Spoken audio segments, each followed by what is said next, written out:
안녕하세요. DJ 유리입니다. 오늘의 사연 시작해 보겠습니다. 안녕하세요. 10살 아이를 둔 40대 직장인 맘이에요. 저는 전 남편의 더러운 짓과 시모의 막무가내 행동에 질려 이혼을 하고 지금은 아이랑 둘이 살고 있어요. 이혼을 하면서 이제는 완전히 새로운 삶을 살게 된 제 얘기를 들려드리고 싶어서 사연을 보내게 되었어요. 저희 시부는 4년 동안 암으로 투병 생활을 했어요. 암이 거의 완치되었다가 재발하고 전이되면서 계속 병원에 입원하고 퇴원하기를 반복했죠. 병원비가 워낙 많이 드니까 저희도 병원비를 보태는 차원에서 월 100만 원씩 시댁에 보냈어요. 아버지, 암투병 하시는데 항암 치료비도 많이 들어가고 내가 하나뿐인 아들로서 못 본 척하는 건 아닌 것 같아. 나도 먹고 살 만큼 사는데 아버지 도와드리고 싶어. 월 100만 원씩이 적은 돈이 아닌 건 아는데 내 뜻대로 하게 해줘. 당신이 버는 돈인데 당신이 하자는 대로 해야지. 우리가 조금 힘들긴 하겠지만 그래도 당신이 맞다고 생각하는 일이라면 나는 존중해주고 싶어. 솔직히 남편이 대기업 다닌다고 해도 혼자 버는 것이었기에 100만 원이나 매달 시댁에 나가는 건 진짜 큰 돈이었어요. 그렇다고 그 일로 제가 불평을 한다거나 반대를 하지는 않았어요. 다른 것도 아니고 병원비였으니까요. 그렇게 4년 동안 오랜 투병 끝에 시부가 돌아가셨어요. 저희는 4년 동안 매달 100만 원씩 드린 거였죠. 그리고 시부가 돌아가셔서 우리는 매달 100만 원씩 할 필요는 없겠다 생각했죠. 우리도 이제 아이도 컸고 정상적인 생활을 하려면 매달 100만 원씩은 무리였어요. 너희 왜 갑자기 용돈을 끊었니? 나 혼자서 생활을 해야 하는 상황인데 난 어떻게 살라고 그렇게 용돈을 갑자기 끊어버리니? 나랑 상의도 없이 그렇게 하는 경우가 어디 있어? 시부가 돌아가시면서 더는 병원비가 들지 않으니 저희는 당연히 용돈을 월 30만 원으로 줄였죠. 그리고 용돈을 드리는 게 의무는 아니잖아요. 저희 형편에 맞게 드렸을 뿐인데 그걸로 시모가 불만을 표하더라고요. 용돈을 줄인 일에 대해서 시모도 당연히 이해할 줄 알았는데 아주 못마땅하다는 듯이 따지며 묻더라고요. 저희 애도 키워야 하고 월 100만 원씩은 저희한테도 너무 부담이 돼요. 그리고 이제 병원비가 안 들어가니까 저희 나름대로 생각해서 줄인 거예요. 네 시아버지도 안 계시고 나 혼자 살아야 하는데 월 30만 원으로 어떻게 살라는 거냐? 잔소리 말고 하던 대로 해라. 어머님, 저희도 살아야죠. 남편 혼자 버는데 어떻게 저희가 어머님한테 100만 원씩이나 드려요. 그동안은 병원비 보태려고 저희가 드렸지만 이제 병원비가 들지는 않잖아요. 그거야 너희 사정이고 나는 원래 받던 대로 받겠다는데 뭐가 문제냐? 지금까지 문제가 없었으면 앞으로도 문제는 없을 거 아니야. 그렇게 하라면 그렇게 해. 죄송하지만 그렇게 못해요. 앞으로도 계속 그렇게 하면 저희도 문제가 생겨요. 지금까지도 힘들었고요. 저희도 저희 사정이 더 중요해요. 저희는 월 30만 원 드리는 거 그 이상은 안 돼요. 남편 죽으니까 내가 너희들한테 이런 꼴을 당할 줄은 몰랐다. 너도 같은 생각인 거냐? 제가 강력하게 나오자 시모가 남편에게 묻더라고요. 남편도 저와 이미 얘기가 된 상태였기에 고개만 끄덕였죠. 남편이 적극적으로 설명하지 않는 것이 답답해서 제가 다 설명해야 할 수밖에 없었어요. 병원비를 보탤 때는 적극적이던 남편이 시모 앞에서는 착한 아들처럼 얌전히 있고 저만 악역을 맡는 게 싫었어요. 하지만 어쩌겠어요? 그렇지 않으면 우리 가정도 제대로 생활을 할 수가 없는걸요. 왜 남자들은 이럴 때 나서서 중재를 하지 않는 건지 정말 답답하더라고요. 저희에게도 사정이 있어서 그래요. 외벌이 하는데 어떻게 어머님한테 100만 원씩 용돈까지 드려요. 저희 애도 계속 커가는데 4년이나 100만 원씩 드렸으면 저희로서도 할 만큼 한 거예요. 지금으로서는 이게 맞는 것 같아요. 저희 생각도 좀 해주세요. 저는 강하게 못 박아두었죠. 시모는 마지못해 저의 말을 받아들였지만 그 뒤로 시모와 저의 사이는 많이 어색해졌어요. 시모는 매번 저를 못마땅하게 바라보았고 저는 그런 시선을 못 본 척 무시해야만 했죠. 나는 요즘에 친구들 만나서 식사라도 한번 하려고 하면 돈이 없으니 손이 떨려서 밥 먹는 것도 무섭다. 너희는 외식 자주 하지? 살림이 훨씬 나아졌을 거 아니냐. 은근히 눈치 주는 일은 다반사였어요. 시모는 돈 없다는 말을 달고 살았고 그럴 때마다 저도 방어를 하듯 저희도 마찬가지라고 대답해야 했어요. 저희도 외식은 자주 못해요. 애도 이제 학원도 다니고 저희 생활하는 것도 빠듯해요. 남편이 대기업을 다니는데 빠듯하긴 뭐가 빠듯해? 그렇게 힘들면 너도 일을 했으면 안 힘들 것 아니냐. 그 정도로 힘들지 않으니까 네가 놀고 있는 거겠지. 저도 집에서 놀기만 하는 건 아니에요. 애도 챙기고 집안 살림도 하고 있어요. 그게 별것도 아닌 일은 아니잖아요. 어머님도 아시잖아요. 다른 집 여자들은 일하면서도 다 하는 일이야. 너는 일도 안 하는데 그게 뭐가 그리 힘들다고 그러니? 네가 아무리 힘들다고 해도 회사 다니는 내 아들보다 힘들겠니? 시모는 사사건건 제가 일을 하지 않는 걸로 트집도 잡더라고요. 그래도 어쩌겠어요. 어떻게 월 100만 원씩이나 시댁에 용돈을 드리면서 애를 키울 수 있겠어요. 그건 아니잖아요. 집안 살림에 애들 학교를 책임지는 것도 노는 일은 아닌데 시모는 제가 하는 일에 대해서는 우습게 생각했어요. 저도 솔직히 일하고 싶었어요. 아이 낳기 전까지만 해도 제가 하는 일을 좋아하기도 하고 인정도 받아봤고요. 제가 돈을 벌면 저도 남편한테 생활비 얻었으면서 괜히 눈치 보지 않을 수 있으니 일도 하고 돈도 벌고 싶었어요. 그래서 알아보기도 했는데 경단녀가 된 지 10년이나 되니까 저를 받아주는 회사는 없더라고요. 그렇게 지내던 어느 날 친정 오빠한테 전화가 왔어요. 친정 오빠는 회사를 다니다가 스스로 회사를 차려서 사업을 하고 있는데 듣자 하니 요즘에 사업이 잘 풀리고 있다고 하더라고요.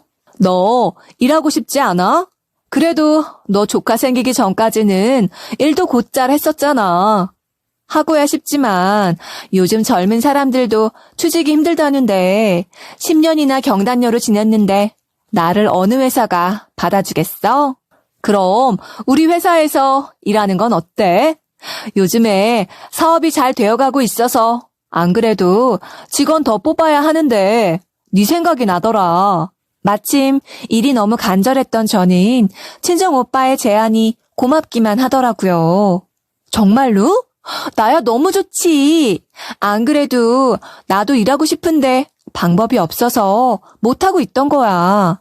난 지금 당장이라도 바로 일할 수 있어. 저는 너무 좋아서 곧바로 일을 하겠다고 말했어요. 안 그래도 남편 혼자 돈을 버는 걸로는 항상 미안함을 느끼고 있던 터라 저도 너무 일을 하고 싶었거든요. 그때가 남편이 유독 회사 생활을 힘들어하는 것 같은데 제가 도와줄 수 있는 게 없어서 고민이었거든요. 저는 일이 생긴다는 것만으로도 좋아서 뛸 듯이 기뻤죠. 그럼 다음 주부터 우리 회사 나오면 되고 혹시라도 변동사항 있으면 미리 알려주고. 오빠 너무 고마워. 나 진짜 열심히 일할게. 나 믿어도 돼. 야근해야 되면 야근도 할 거고 하라는 건 다 할게. 나 진짜 최선을 다할 거야.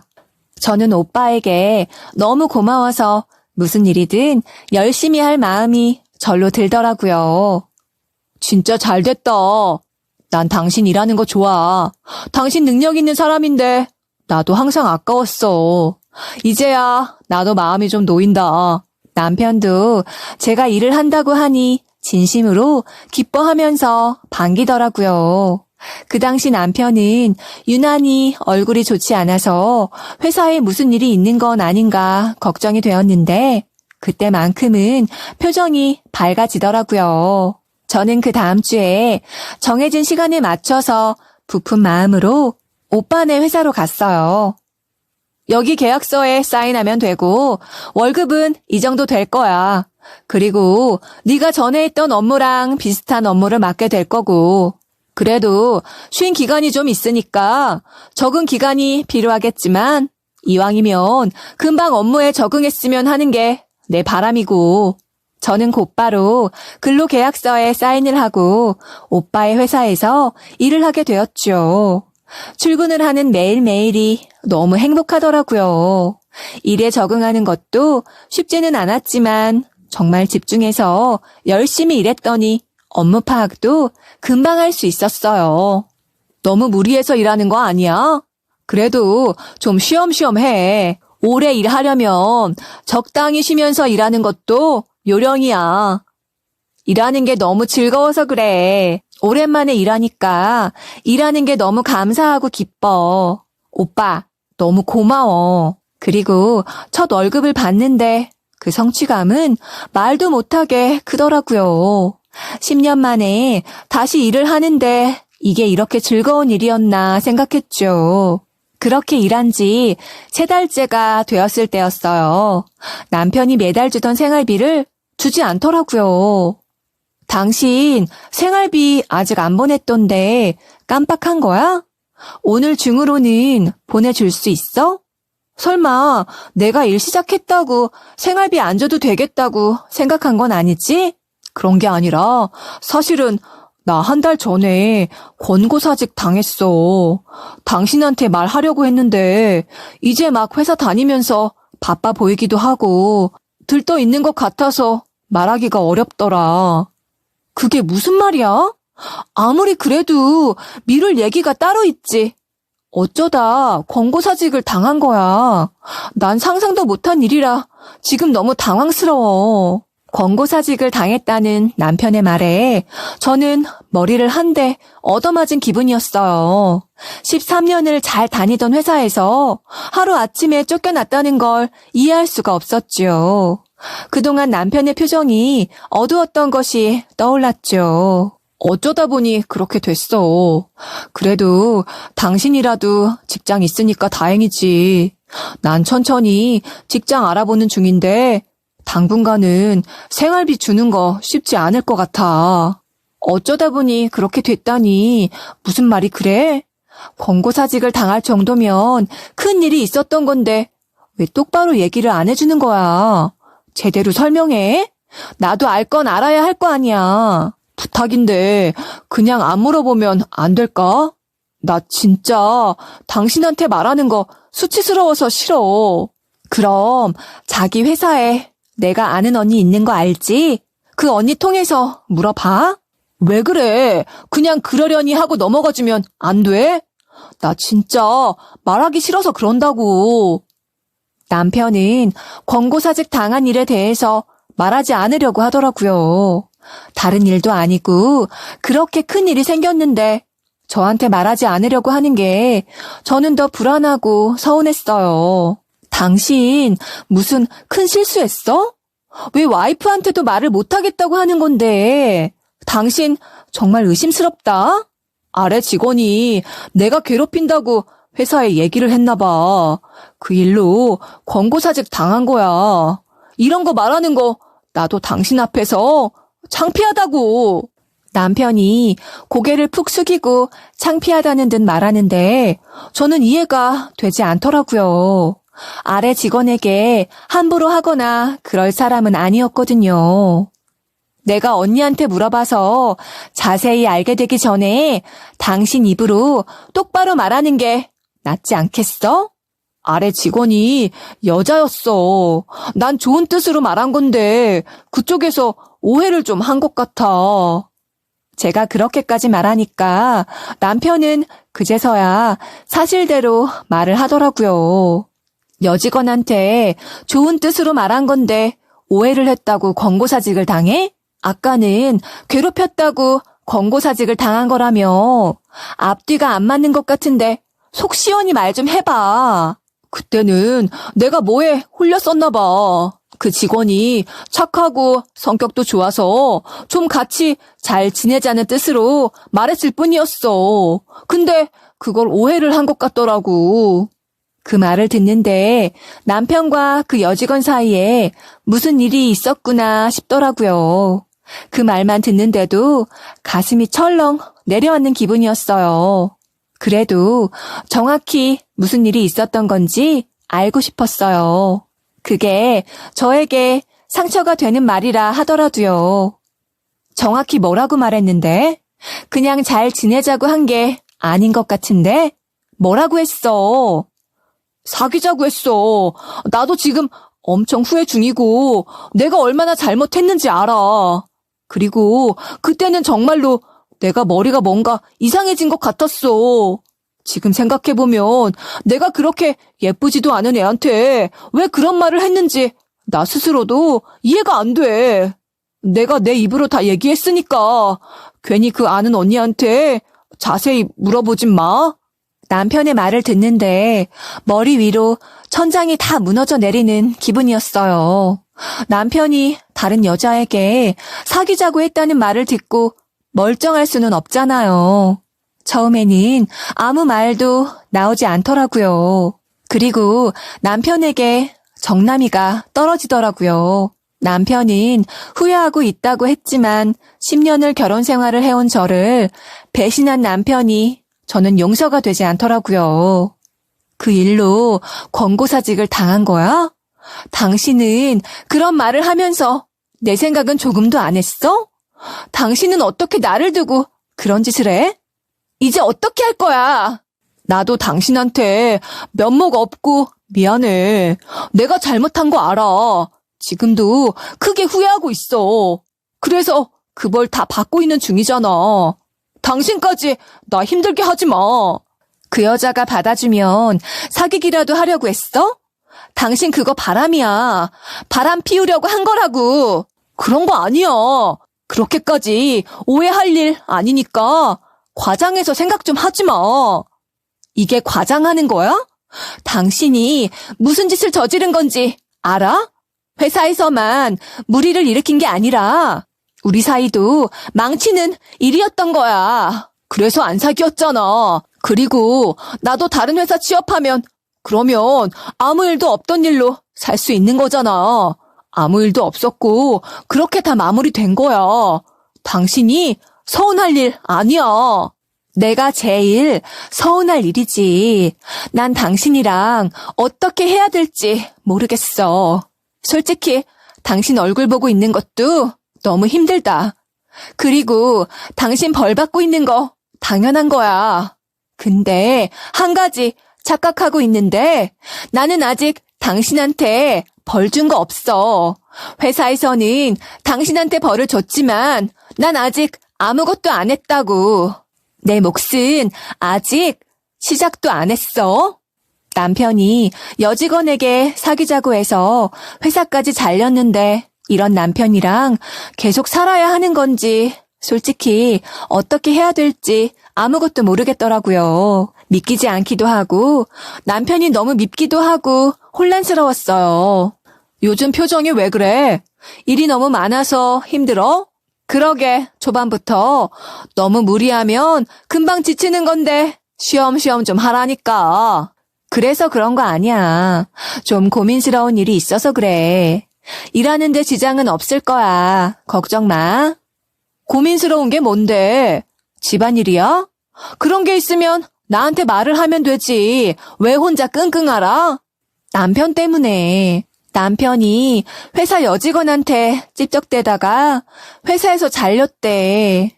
이런 남자랑 계속 살아야 돼? 저는 친정 오빠에게 제 고민을 털어놓았어요. 오빠라면 현명한 방법을 알려줄 것 같았거든요.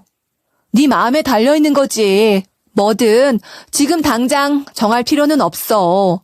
뭘 선택하든 충분히 생각하고 정해도 돼. 곧 있으면 엄마 칠순이잖아. 그때까지 천천히 생각하다가 결정을 하는 건 어때? 다행히 오빠는 감정적으로 반응하지 않고 객관적으로 판단하고 말해주더라고요. 오빠 말대로 해야겠어. 당장 결정을 해야 한다고 생각하니까 더 스트레스를 받았던 것 같아.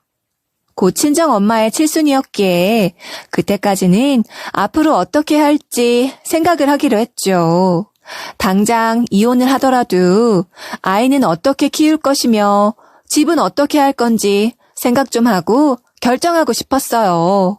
그리고 사업을 하면서 돈을 많이 번 친정오빠는 엄마의 칠순 잔치를 성대하게 준비했고 저도 그걸 알고 있었기에 이혼을 하더라도 엄마의 칠순은 지나고 결정하고 싶었어요. 곧 사돈이 칠순 잔치를 하신다며? 어떻게 하기로 했냐? 장소는 정한 거야? 저는 남편과 거의 말도 하지 않고 지내는데 하루는 시모가 집에 찾아왔더라고요. 반찬을 싸왔다고 했는데 곧 저희 친정 엄마의 칠순이라는 걸 알고 묻더라고요. 아직 정확히 정해놓은 건 없어요. 차차 정할 생각이에요. 다른 사람들 하는 정도로 하려고요. 저는 남편과도 껄끄러웠지만 시모와의 관계가 좋지 않았기에 친정 일에 대해 자세히 말하고 싶지는 않더라고요. 그리고 괜히 친정 엄마의 칠순잔치를 성대하게 준비했다고 해봐야 잔소리만 늘어놓을 것 같아서 대충 얼버무렸어요. 장소도 괜찮은 곳으로 대여해서 손님 많이 부른다고 하더라고. 비용도 제법 들어갈 것 같아. 그런데 가만히 있으면 좋을 것을 남편이 끼어들어서 칠순잔치에 돈이 많이 들어간다는 말을 굳이 하더라고요. 정말 머리라도 한 대 쥐어 박아주고 싶더라고요. 가뜩이나 시모가 돈 때문에 항상 잔소리를 늘어놓는데 괜히 얘기거리 만들어 봐야 좋을 게 없잖아요. 가뜩이나 남편이 미운데 그 정도 눈치도 없는 것이 짜증이 났어요. 칠순 잔치 하는데 손님 많이 오면 좋지. 사돈도 벌써 칠순이 다 되셨네. 시간 참 빨라. 그리고 너 요즘 너희 오빠네 회사에서 일한다며? 벌이는 좋니? 그런데 의외로 시모의 반응이 제 예상과는 달랐어요. 잔소리를 하지도 않고 그러려니 하더라고요. 반응이 의외이긴 했지만 그래도 듣기 싫은 소리를 보태지 않으니 다행이다 생각했어요. 평소 같았으면 또 돈 얘기를 하며 저를 쪼았을 게 분명했거든요. 아직은 시작 단계인데 그래도 오빠가 신경 많이 써주고 있어요. 저도 일하니까 집안일만 할 때보다 훨씬 낫고요. 그래, 얼마 벌지 못해도 조금이라도 도움은 되겠지. 일하기로 한 건 잘한 거다.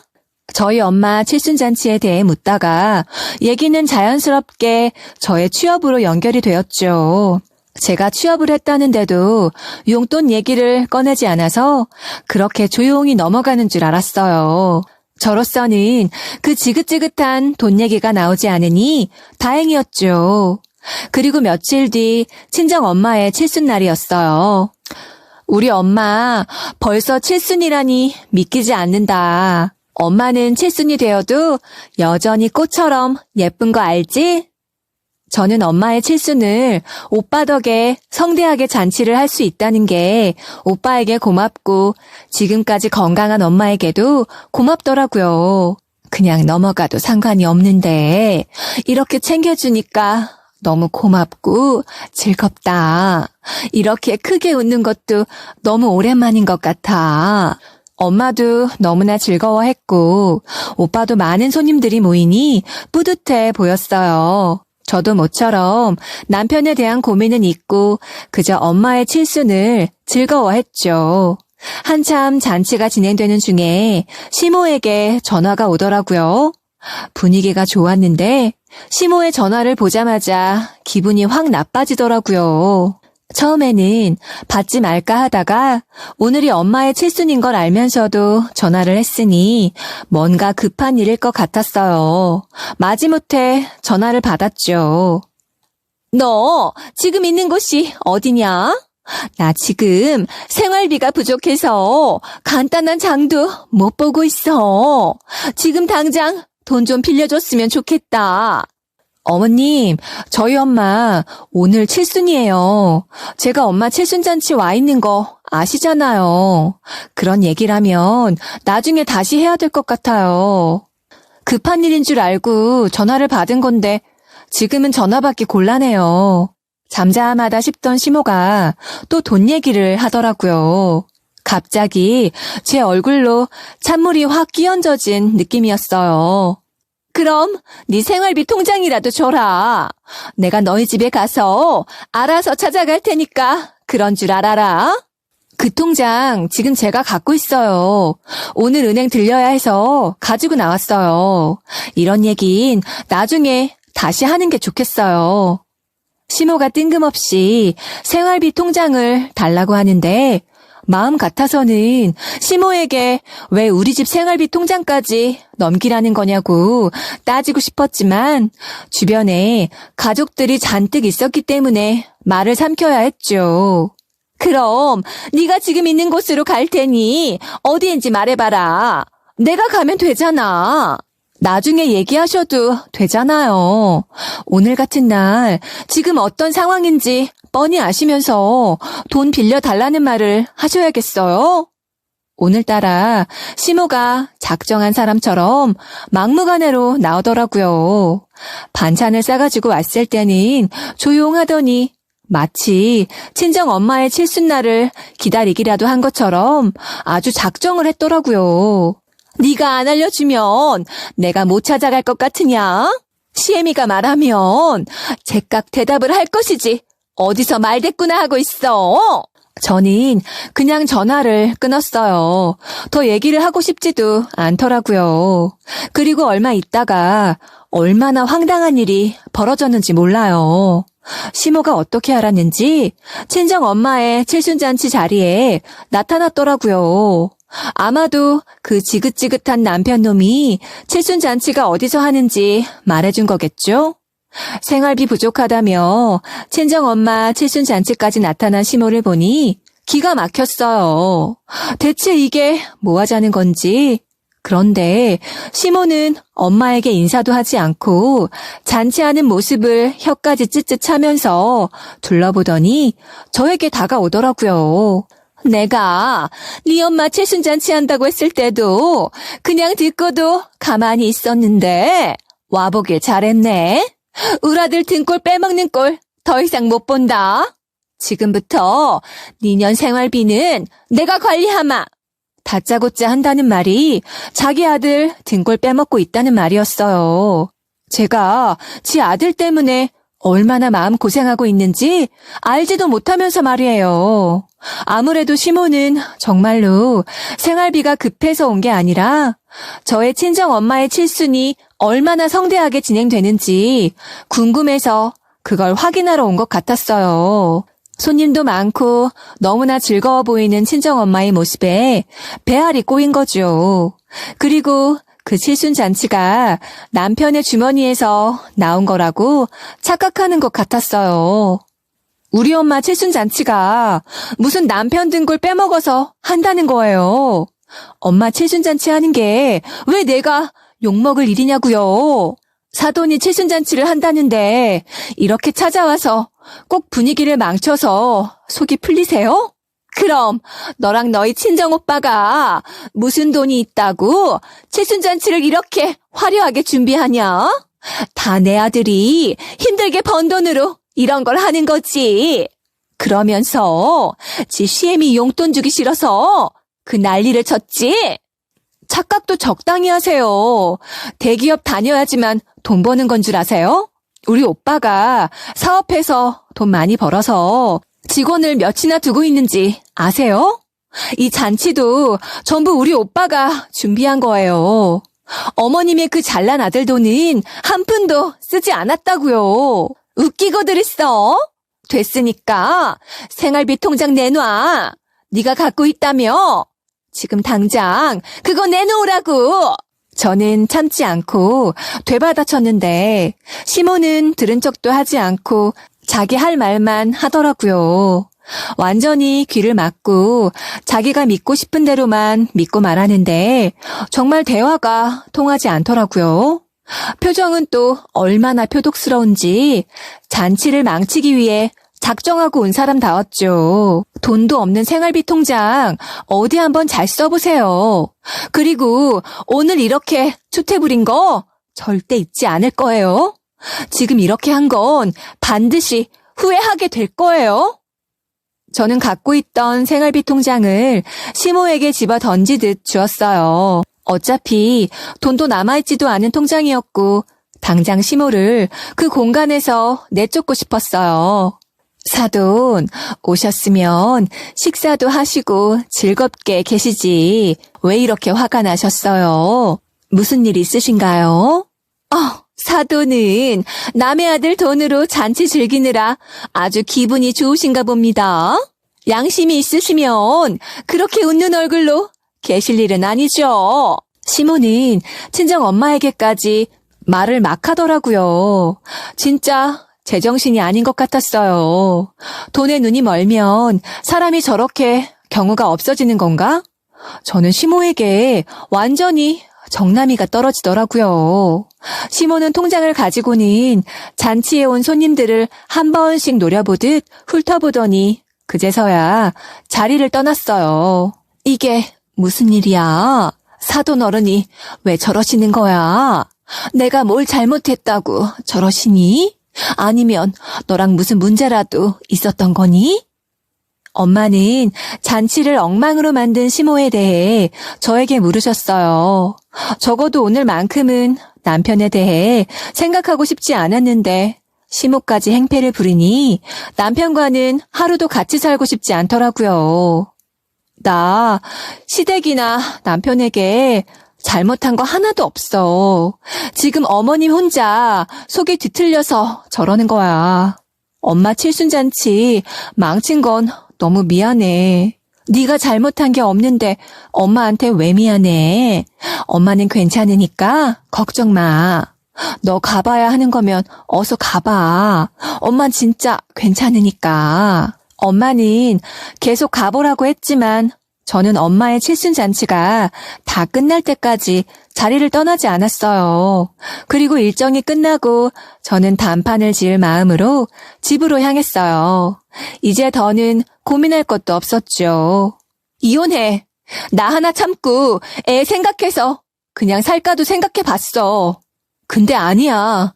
난 너 평생 용서 못할 거고 네 엄마가 우리 엄마 칠순에 찾아와서 무슨 짓을 했는지 알아?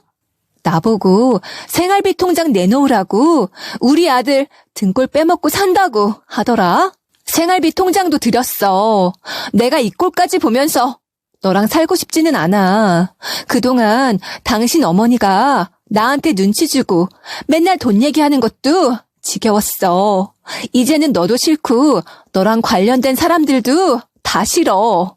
전부 지긋지긋하니까 이혼해. 지금 하는 말도 제대로 생각하고 말하는 거니까 괜히 설득하려는 말 하지도 마. 여보, 나 당신이랑 이혼 못해. 나 지금 직장에서도 잘리고 다른 회사 취업도 지금 안 되는데 당신 없이 나는 어떻게 살라는 거야. 당신이 나 버리면 내가 어떻게 살아. 내가 다 잘못했어. 내가 왜 권고사직 당한 건지 사실대로 전부 말했잖아. 난 당신 믿고 말한 건데 모든 걸 사실대로 말해준 사람을 이렇게 배신하면 어떡해. 당신 이런 사람이었어? 배신? 내가 배신했니? 처음에 날 배신한 건 너잖아. 네가 날 배신해서 일이 이 지경이 된 거잖아? 어디서 내 탓을 하려고 그래? 그래서 잘못했다고 했잖아. 다 인정하고 당신한테 미안하다고까지 했는데 왜 이혼을 해? 우리 부부잖아. 부부는 서로 잘못해도 감싸주는 게 부부잖아. 미안하다고 했으면 네가 저지른 일이 없던 일이 되니? 네가 배신하는 순간 부부라는 관계도 다 망친 건 몰랐어? 그리고 네 엄마가 우리 엄마 칠순잔치 망친 건 없던 일이 돼? 너랑 네 엄마가 저지른 일이 미안하다는 말 하나로 없던 일이 될 수 있을 것 같아? 내가 엄마한테 전부 사과하라고 말할게. 내가 들어도 엄마가 한참 잘못한 거 맞아. 이혼이라는 말은 하지 마. 난 이혼 절대 못 받아들여. 내가 잘못한 거 다 인정하지만 이혼은 안 돼. 내가 엄마 부를게. 전부 오해라고 당신한테 사과하라고 할게. 그러더니 남편은 시모에게 전화를 걸어 당장 우리 집으로 오라고 하더라고요. 얼마 안 있어 시모가 씩씩대며 저희 집으로 들어오더라고요. 어디서 어른을 오라가라야. 네, 안 그래도 우리 집안에 잘못 들인 며느리에 대해서 한마디 하려고 해서 그나마 내가 온 줄 알아라. 너 오늘 내가 가만 안 둘 거다. 생활비 통장에 든 것도 없더만. 네가 제정신이냐? 생활비를 하나도 안 남겨두고 지 엄마 칠순잔치에 다 써? 시모는 집에 들어오자마자 저를 향해 삿대질까지 하며 따지더라고요. 그 태도에서 저를 얼마나 함부로 생각하는지 알겠더라고요.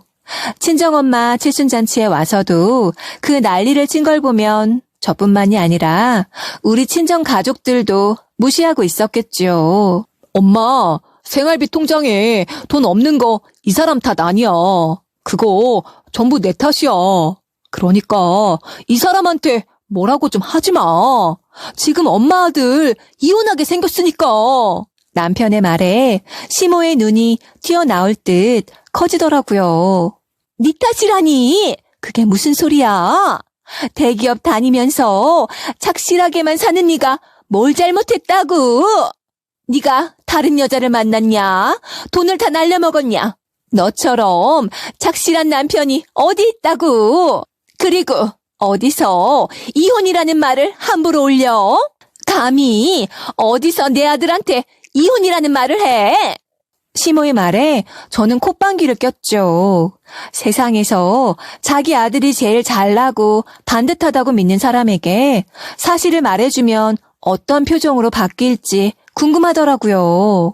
회사 여직원한테 사귀자고 찝적대다가 그 잘난 대기업에서 권고사직 당했대요. 그래서 저한테 생활비도 못 주는 거고 그 일로 저는 이 인간이랑 이혼할 생각이에요. 자세히 알고 싶지도 않지만 얼마나 더럽게 굴었으면 권고사직까지 당했겠어요. 어머님 아들이 반듯하고 착실한 사람인 줄 알았죠? 마누라도 있는 놈이 그러고 다녔는데 저는 창피하고 분해서 이 사람이랑 못 살아요. 그리고 어머님도 오늘 우리 친정 식구들 있는 데서 그 난리를 쳤는데 제가 이혼하는 게 마땅하지 않겠어요? 너 그게 사실이야? 제 말이 전부 맞아? 제가 지금 너한테 다 뒤집어 씌우는 거지? 거짓말이지? 시모는 남편을 붙잡고 애원하듯 묻더라고요.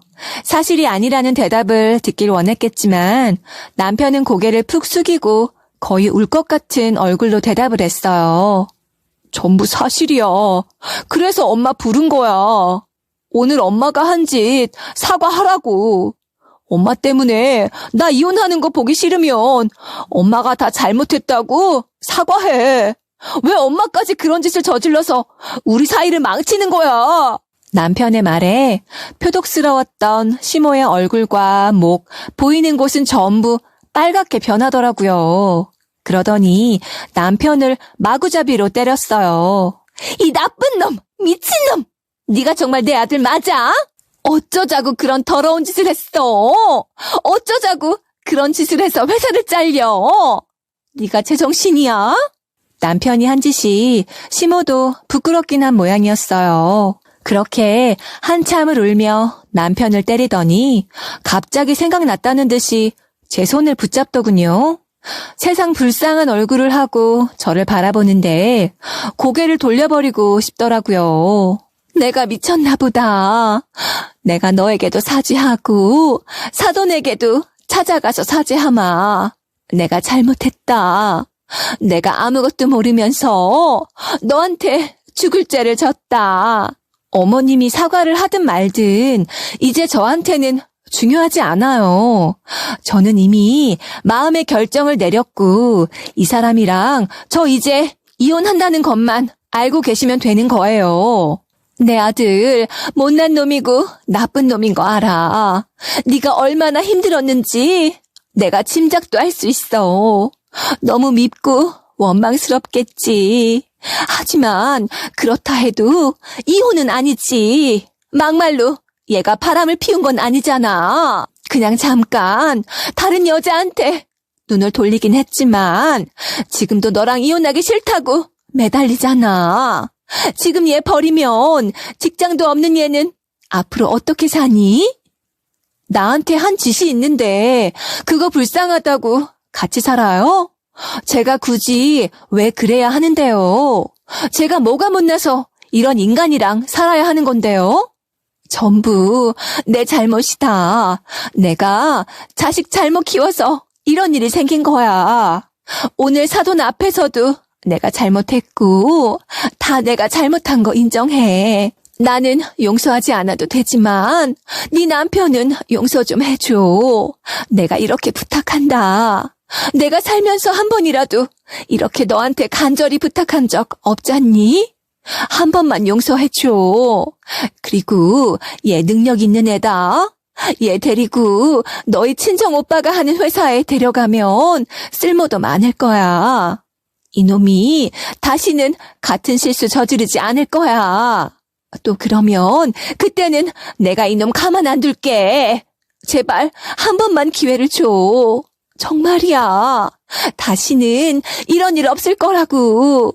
시모가 제 다리를 붙잡고 머리까지 조아리는데 꽤 간절해 보였어요. 그렇지만 저는 한번 결정한 일을 번복하는 사람이 아니라서요.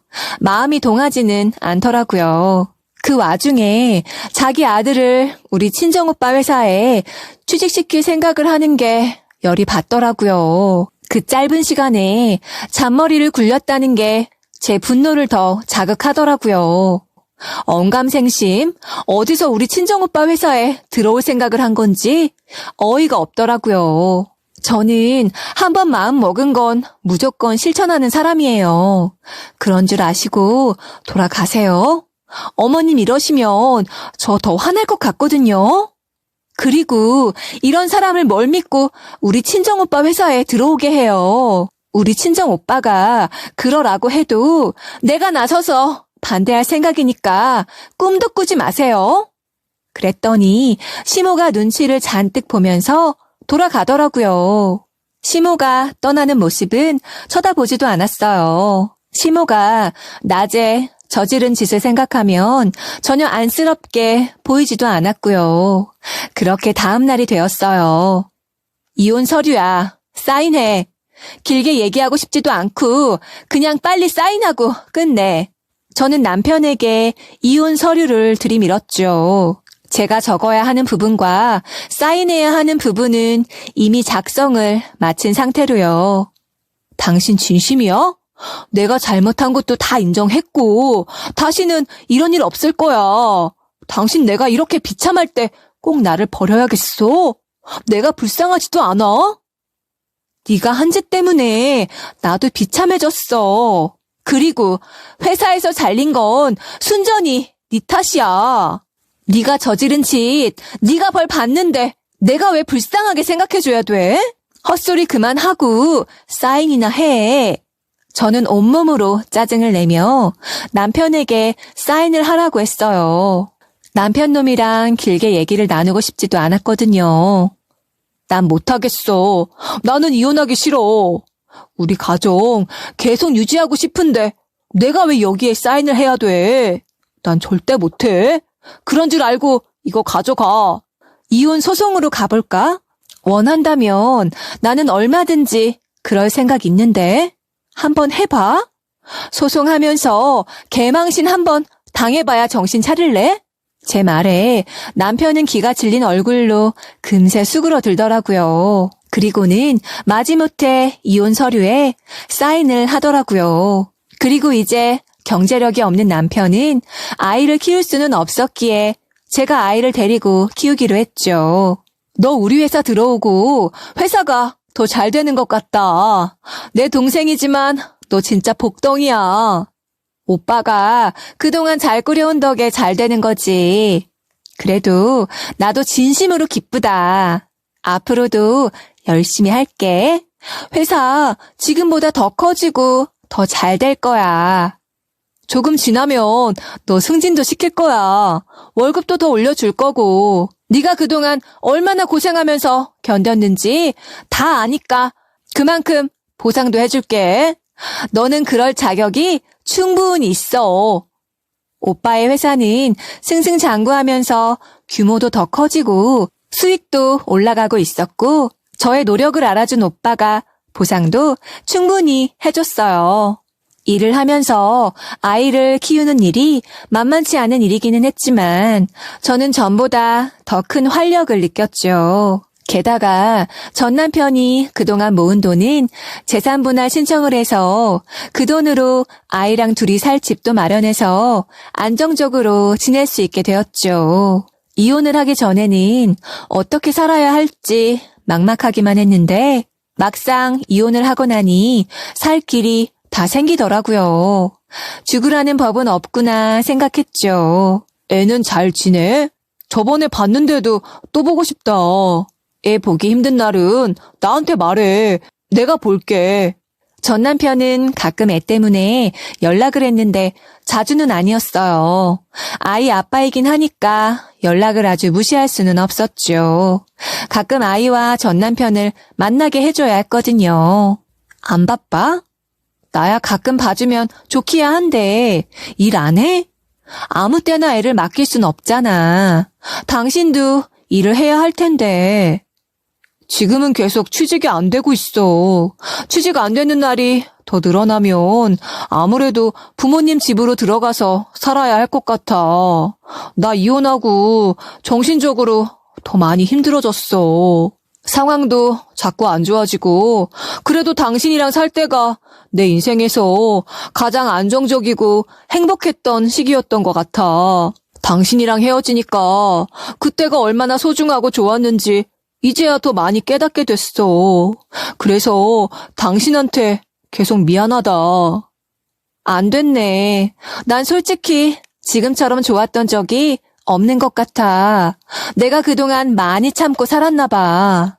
나 솔직히 당신한테 생활비 타서 쓸 때마다 눈치도 많이 보였거든. 그런 줄은 몰랐어. 난 눈치 준 적 없는 줄 알았는데. 그래서 지금은 돈도 많이 벌어? 부족한 건 없어? 당신 어머님이 나한테 눈치를 특히 많이 주셨지. 내가 부족할 게 뭐가 있어? 회사에서 월급도 넉넉히 받고 있어. 애 키우는 데는 부족함 없어. 잘 됐네. 어떻게 당신은 나랑 이혼하고 하는 일이 더 잘 되냐? 나는 당신 잃고 되는 일이 없는데. 요즘에도 당신이랑 다시 합치는 꿈꾸고 그래. 내가 아쉬움이 많나 봐. 혹시라도 당신 다시 합치고 싶으면 나한테 언제라도 말해줘. 아, 그리고 우리 엄마가 장모님한테 죄송하다고 연락도 했어. 당신 어머님이 우리 엄마한테 인사한 건 당연히 해야 하는 일이야. 그리고 당신이랑 내가 다시 합치는 일은 없을 거야. 그러니까 당신도 괜한 기대하지 말고 잘 지내. 전 남편은 취직도 안 되고 여전히 후회 속에서 살고 있더라고요. 저한테 합치고 싶다는 말을 전하긴 했지만 저는 들은 척도 하지 않았어요. 며칠 전에 남편과 같은 회사를 다녔던 아는 언니의 얘기를 듣고 전 남편이 더 싫어졌거든요. 너 이혼했다는 얘기 건너 들었어. 회사에서 그 일 때문인 거지? 네 남편 권고사직 당한 거. 그 이유도 있고 몇 가지 더 있기는 했어. 무난하게 합의 이혼은 잘 마친 상태고. 합의 이혼해야지. 지가 어쩌겠니? 난 사람 그렇게 안 봤는데 진짜 무서운 사람이더라. 네 전 남편이 전부 사실대로 말한 거지? 응, 쥐가 회사 직원한테 찝적대다가 권고사직 당한 거라고 하더라. 솔직히 충격이긴 했어. 근데 그거 말고도 뭐가 더 있는 거야? 찝적대기만 한 거면 권고사직까지 안 됐을지도 몰라. 자기가 안 받아주면 자기랑 그렇고 그런 사이라고 소문 내겠다고 하고 그 여자 직원이 결혼할 남자가 있었는데 자기가 내 연남이라고 하겠다고 협박했다더라. 그래도 그 여자가 그 증거를 회사에 먼저 제출해서 밝혀진 거지. 꼼짝없이 협박에 넘어갈 뻔한 거라고 하더라.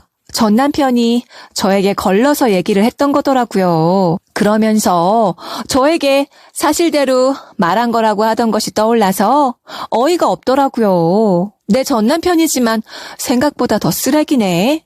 진짜 헤어지길 잘했다는 생각이 든다. 내 얼굴이 다 화끈거려.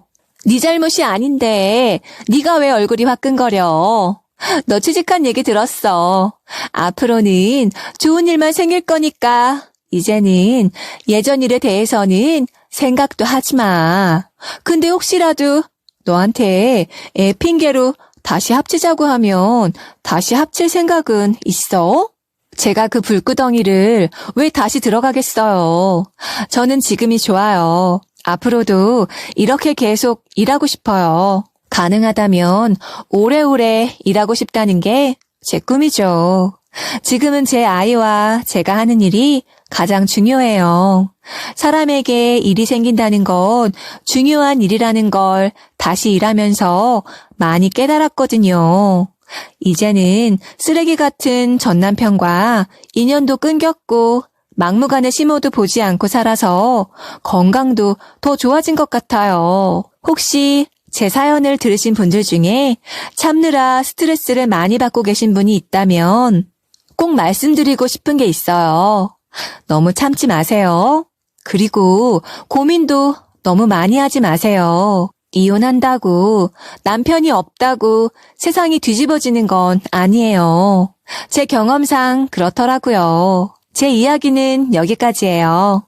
들어주신 분들 모두 감사해요.